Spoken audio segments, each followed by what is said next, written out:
Un'opportunità. Un'opportunità in più, assolutamente. Speriamo che sia così. Cambiamo argomento, ci occupiamo adesso del mercato immobiliare, vediamo insieme il servizio di Maria Luisa Bisogni.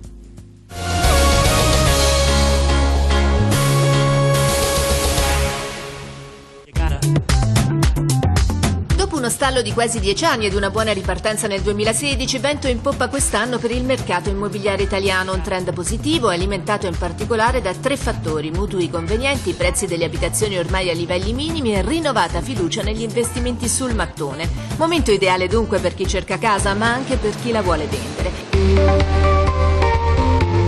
Secondo i dati dell'Agenzia delle Entrate, infatti, le compravendite nel primo semestre del 2017 sono cresciute a livello nazionale del 6% rispetto all'anno precedente. E tutte le grandi città, con l'eccezione di Bologna, che arretra di mezzo punto percentuale, fanno segnare aumenti, a cominciare da Milano più 8,3% e Roma più 7%.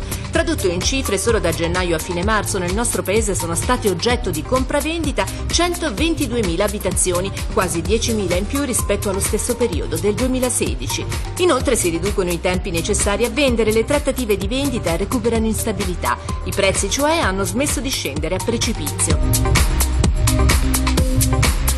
Dati confortanti confermati anche da un sondaggio di Banca Italia sul secondo trimestre 2017 che rivela come la quota di agenzie che hanno venduto almeno un'abitazione sia cresciuta del 9% rispetto allo stesso periodo del 2016. Ma cosa si vende di più? La tipologia più richiesta è il trilocale, seguono gli appartamenti con 4 stanze di bilocali. Torna poi di moda e a portata di tasche soprattutto tra i più giovani il loft, ambiente unico, moderno e conviviale, ricavato da ex locali commerciali che fece storia negli anni 90.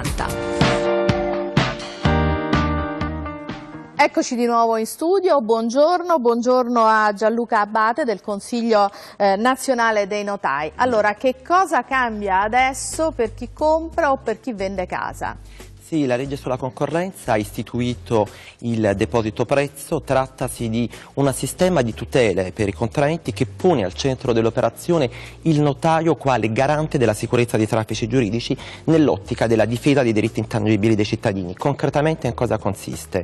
Il notaio, su richiesta delle parti contraenti o anche di una sola di esse, è tenuto a depositare su un conto destinato, quindi separato dal suo patrimonio, il prezzo delle transazioni. Quindi l'ammontare proprio materialmente dei soldi. Prezzo, esattamente, esatto. In occasione, quindi ricevuto in occasione della stipula o dell'autenticazione di atti traslativi della proprietà di immobili o di aziende. Ma quali sono i rischi che vengono fugati?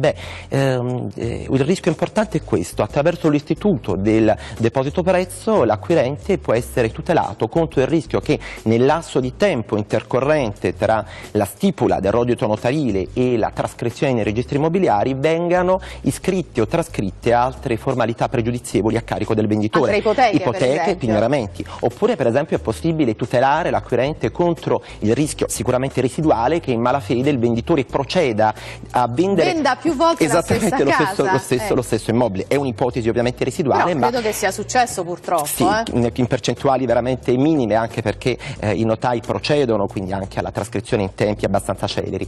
E poi soprattutto è anche possibile che sia la parte venditrice a richiedere il ricorso all'istituto del deposito prezzo, per esempio qualora voglia garantirsi dal rischio che gli vengano consegnati degli assegni circolari falsi. E quindi vediamo che in questo contesto il notaio viene chiamato a svolgere un'attività supplementare che dovrà essere oggetto di un conferimento di un incarico specifico con determinazione dei relativi compensi. E quindi come funziona? Il notaio riceve l'atto, trascrive nei registri immobiliari, verifica in quel momento lo stato giuridico degli immobili, se non ci sono formalità pregiudizievoli procede allo svincolo delle somme in favore dei venditori. Qualora invece risultano delle formalità pregiudizievoli ulteriori, in questo caso manterrà in deposito le somme e procederà a svincolarle solo su accordo delle parti o in forza di un provvedimento dell'autorità giudiziaria. Ecco, ma il DDL sulla concorrenza ha reso possibile anche l'aumento del numero dei notai. Questo che cosa significa per i cittadini? Devo dire che noi abbiamo espresso una